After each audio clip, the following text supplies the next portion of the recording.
For the first 9 months of this pandemic, there were two sides, Trump's and science, Fauci, the media, and everybody else. The narrative was Donald Trump wants the country open, so obviously we must close everything down and barricade ourselves inside until nobody can possibly die of COVID-19. To push for anything less meant you were pro-Trump and a science denier. The media was happy to play along. CNN had their, of course, COVID death ticker. We remember that. It's gone now. Anytime somebody right of center made a joke, an internet troll was waiting to respond with how many people died of COVID that day. The hysteria was in full effect. It was all anti-Trump. Being anti-Trump, though, meant you had to be pro-lockdown. Well, Donald Trump is gone now, and something very interesting is happening. Democrats are now safe to start questioning science and actually say that they don't think schools should be closed.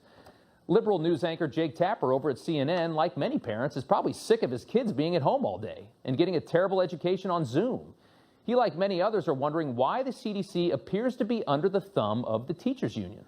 There are a lot of people out there watching who think, like, I thought the science said we should open the schools as long as we take the safety steps. We're taking the safety steps, and we're not opening the schools.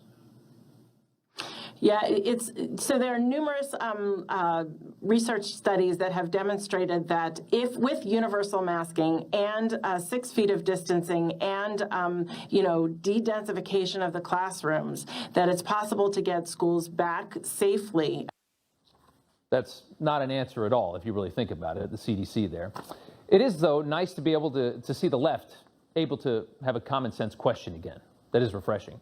Notice, though, that she had no answer, really, and neither does President Biden. Here he is about an hour ago on CNN. Is regarding education. Yes. And considering the hybrid and virtual school instruction have been in place for nearly a year now, what is the plan and recommendation to get students back into the brick and mortar buildings? As a parent of 4 children, I find it imperative that they get back to school as safely as possible. My mother would say, God bless you, son, no purgatory for you. There wasn't much of an answer there either. What exactly is going on and why the change? Well, it's politics. The unions with a vice grip on the White House and the CDC, it appears, and maybe Fauci too.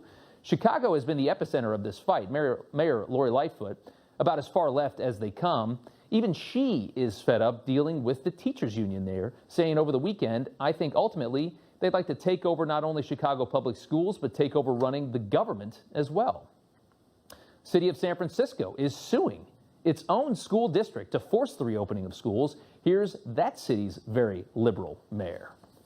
In this city, 113 private and parochial schools have opened with over 15,000 kids and no outbreaks.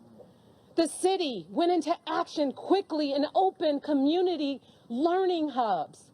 No outbreaks. This was like a Trump supporter 6 months ago. That's a San Francisco mayor. Meanwhile, the state of Florida, with a Republican in charge running the state, you get a much different story on how this has all been going, which proves the CDC's updated guidance is all part of a broader liberal union agenda. Here's the governor. We've been open the whole time since August, and yet we're 34th out of 50 states in D.C. for COVID-19 cases on a per capita basis for children. The Democratic Party puts the interests of education unions and special interests ahead of the well-being of our children and of our families. There you have it. How many times did we see people questioning science insulted by the left? The same people that insulted us for questioning science in the face of losing our freedoms over the last 10 months are now watching their chosen Democrat leaders abandon science to pander to special interests and unions. What a mess we have made of this virus response. In this country, if you want to win regarding COVID, and if you want the science on your side, it appears you just have to lobby harder. Unions can make or break politicians, so if these teachers don't want to work, they don't have to. Airlines lobby really hard and hold a lot of power in Washington. That's why you can get on a packed airplane right now. Many airlines are packing every single flight, every single seat. It's incredible. There's my picture. I didn't quite have the mask over the nose, but I tried. That's my experience flying here in just the last few months. Packed house, not one seat empty on that plane. Elbow to elbow all over everybody. You can be packed there, but not right here. There's a theater. You can do a flight for 5 hours. You can't do a movie for 2 hours. Anybody have an answer as to why? No. It makes no sense. Imagine if you owned a movie theater right now. So much of this makes no sense, and it seems to be getting worse. Dr. Tony Fauci, who has become a godlike figure on the left in regards to COVID, now says we must pass Joe Biden's $1.9 trillion stimulus before opening schools.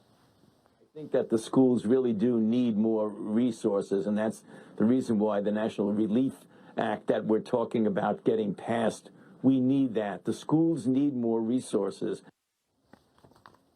Where was all this months ago? How long have they been pushing, saying that schools can open, schools can open? Now we need another $2 trillion and whatever's in it for the schools.